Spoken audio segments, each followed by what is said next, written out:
Molek Mariam Malias Taibuzo Morana Mek Mubarak Tu Apne se Vambara Viro Dab Kar se Mora Yeshu Mashiho O Mortu Mariam Besulto Yeme Daloho O Oilo Vayan Hato Ye Hosho Vab Kulayedo Vab Shosodmo Taname.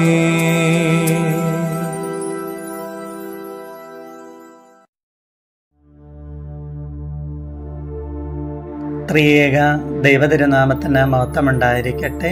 അനുഗ്രഹിക്കപ്പെട്ട പ്രിയ ദൈവമക്കളെ, 50 നോമ്പിൻ്റെ അനുഗ്രഹീതമായ ഈ ദിവസങ്ങളിൽ അമ്മയെന്ന ആ 2 അക്ഷരത്തിൻ്റെ അനുഗ്രഹീതമായ പുണ്യങ്ങളെ കൂടി ധ്യാനിക്കാൻ വീണുകിട്ടിയ സുന്ദരമായ സുദിനം മാർച്ച് മാസം 25-ാം തീയതി പരിശുദ്ധ ദൈവമാതാവിൻ്റെ വചനിപ്പ് പെരുന്നാൾ സഭ ആഘോഷിക്കുന്ന സുന്ദരമായ ദിവസം.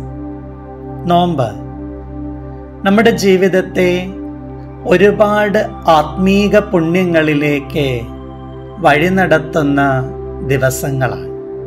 പ്രത്യേകിച്ച് പരിശുദ്ധ അമ്മയെ അനുസ്മരിക്കുന്ന ഈ ദിവസത്തിൽ അമ്മയുടെ ജീവിതം നമുക്ക് നൽകുന്ന ചില പാഠങ്ങളെ കൂടെ ചേർത്ത് വെച്ച് പഠിക്കുന്നത് അനുഗ്രഹകരമായിരിക്കും. കാനാവിലെ കല്യാണ വീട്ടിൽ അവരുടെ സങ്കടം ആദ്യം തിരിച്ചറിഞ്ഞത് പരിശുദ്ധ അമ്മയായിരുന്നു. ആവുമോ അമ്മയെപ്പോലെ അപരൻ്റെ സങ്കടങ്ങൾ തിരിച്ചറിയാനുള്ള ഒരു കൃപയ്ക്ക് വേണ്ടി നമുക്ക് ദൈവത്തോട് പ്രാർത്ഥിക്കാം. അപരൻ്റെ സങ്കടങ്ങൾ ആരും പറയാതെ അറിയാനും ആരും അറിയാതെ പരിഹരിക്കാനും സാധിക്കുന്നതിനേക്കാൾ പവിത്രമായ എന്ത് ആത്മീയ പുണ്യമാണ് ഈ നോമ്പിൻ്റെ നാളിൽ നമുക്ക് സ്വന്തമാക്കാൻ സാധിക്കുക അല്ലേ? മറ്റുള്ളവരുടെ നൊമ്പരങ്ങളൊക്കെ വാതോരാതെ പറഞ്ഞു കേട്ടിട്ടും എനിക്കൊന്നും മനസ്സിലാകുന്നില്ല എന്ന ഭാവത്തിൽ പലരും കടന്നു പോകുന്ന ഒരു കാലത്തിലാണ് നമ്മൾ ജീവിക്കുന്നത്. കാനാവിലെ കല്യാണ വീട്ടിൽ ആ വീട്ടുകാരുടെ വിഷമം ആരും പറയാതെയാണ് പരിശുദ്ധ അമ്മ തിരിച്ചറിഞ്ഞത്.